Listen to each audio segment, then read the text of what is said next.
오늘의 큐티 말씀은 호세아 8장 1절부터 14절입니다. 제목 선을 저버린 이스라엘. 먼저 앞뒤 문맥을 살펴보겠습니다. 하나님께서 이스라엘을 고쳐주려 할 때 에브라임의 죄와 사마리아의 죄가 낱낱이 드러납니다. 악한 짓이 사방에 널려 있습니다. 거짓과 음행에 빠진 이들을 늘 뜨겁게 달군 화덕에 비유하며 모든 것을 삼켜버린 북이스라엘의 변덕스러운 왕조의 모습을 표현한 듯 보입니다.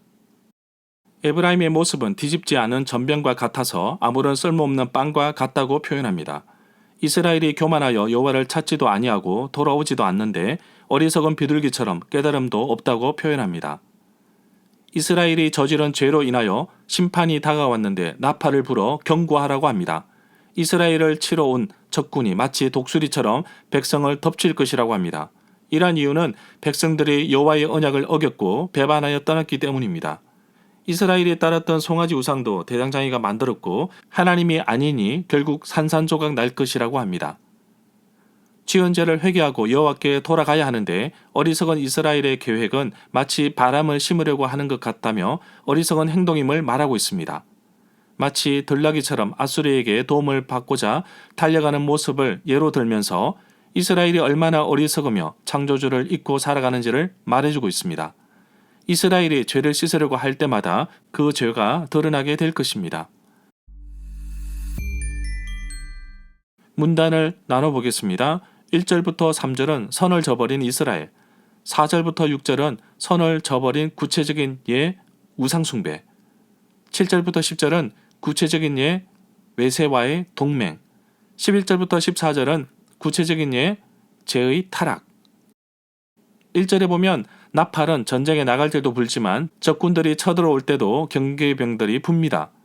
1절에서 나팔을 입에 대어 부르라고 한 것은 이미 원수가 독수리처럼 덮쳤기 때문이라고 봅니다. 원수가 쳐들어온 이유는 이스라엘이 여호와의 언약을 어기고 여호와의 율법을 범했기 때문이라고 지적합니다. 개역 개정 성경에서 이 구절에서 말하는 여호와의 집은 여호와의 성전을 말하는 것이 아니라 하나님의 소유인 이스라엘 땅을 가리킨다고 볼 수 있습니다. 2절부터 3절에 보면 이스라엘은 늘 습관처럼 자신들이 이방 나라의 압제를 당하거나 고난을 당할 때마다 여호와 앞에 나와 부르짖었습니다. 이스라엘이 이미 선을 버렸고 원수가 그를 따를 것이라고 합니다. 4절에 보면 이스라엘이 왕을 세우고 지도자를 세웠지만 여호와께서 세운 것도 아니고 모르는 것이라고 하십니다. 또한 이들이 자기들을 위해 우상을 만들었고 결국은 파괴되고 말 것이라고 하십니다. 우상이 가져다주는 마지막은 멸망입니다. 아무런 도움을 주지 못하는 우상에게 이스라엘은 달려가는 모습을 보게 됩니다. 5절에 보면 사마리아는 북이스라엘 왕국의 수도입니다. 여호와께 예배드리는 곳은 예루살렘으로 남유다에 있는데 북이스라엘에서 왕래하게 되면 자신에게 불리할 것 같아 아예 금송아지를 만들었습니다. 여로보암 1세 때 예루살렘으로 가지 못하게 하기 위해 너희의 신이다 하면서 금송아지를 만든 것입니다. 두 개의 금송아지를 만들어 하나는 베델에 다른 하나는 단에 두었습니다. 이러한 내용은 열왕기상 12장 28절부터 29절에 나옵니다. 출애굽기 20장 3절에 너는 나 외에는 다른 신들을 내게 두지 말라고 말씀하셨습니다. 우상을 만든 이스라엘 백성들을 향한 하나님의 진노라 불타오르는 듯 하는데 이것은 죄악입니다. 여로보암 1세가 만든 금송아지 2개 중 단에 세운 이유는 아무래도 예루살렘과 가장 먼 곳이기 때문일 수도 있는데 문제는 호세아 시대에 이곳 단 지역이 아수르 사람의 손에 들어가 있었다는 것입니다. 6절에 보면 금송아지는 이스라엘 장인이 만든 것인데 참 신이 아닙니다. 그렇기 때문에 이 송아지는 산산조각 날 것입니다.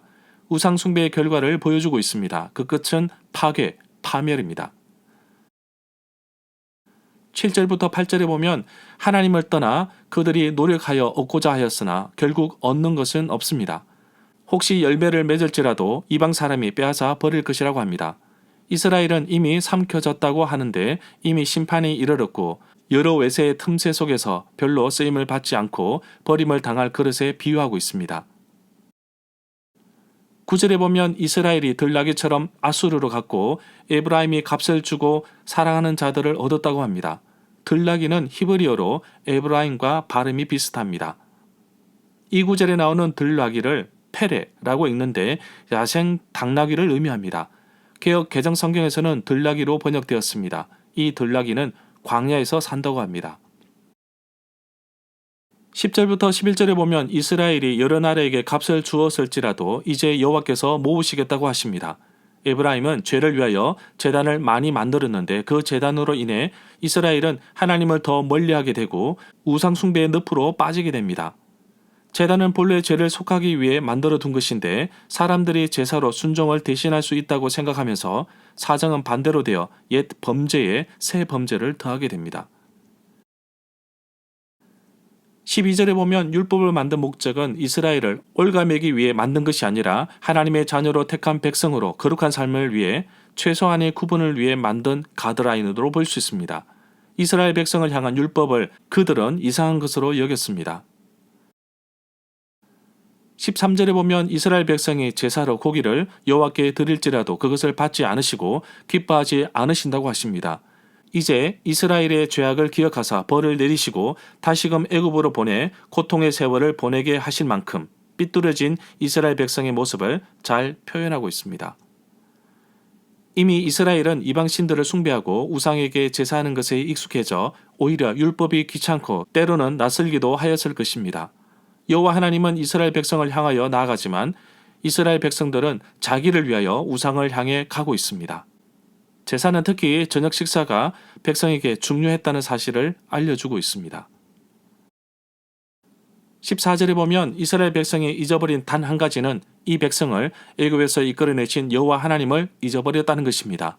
여호와 하나님을 잊어버리고 자신의 권력과 권세를 내세우기 위해 왕궁을 세우고 견고한 성읍을 세웠으나 여호와께서 불을 보내어 그 성들을 삼키게 하시겠다고 하십니다. 하나님께서 소멸하시는 불로 자신의 존귀와 영광을 보호하십니다. 그는 악과 죄인을 삼키신다. 그는 또한 사악한 자들을 사자처럼 삼키실 것이다로 이해할 수 있습니다. 절마다 상세한 설명과 구절 해석, 핵심 내용과 중심 줄거리는 네이버 블로그에 올려져 있습니다. 내게 주시는 교훈입니다. 언약을 어기고 율법을 범하면서 우상을 향하여 달려가는 이스라엘을 향해 구체적인 예를 몇 가지 들고 있습니다. 이스라엘이 했던 모든 행동들이 헛되며 우상 숭배로 인한 결과는 파멸과 파괴라고 경고하였습니다. 심지어 제사까지 타락해버린 이스라엘을 두고 다시 한번 경고하시는데 그들이 제사를 받지 않으시고 기뻐하지 않겠다고 하십니다. 비교되는 구절이 있는데 하나님은 그를 위하여, 이스라엘 백성들은 자기를 위하여입니다.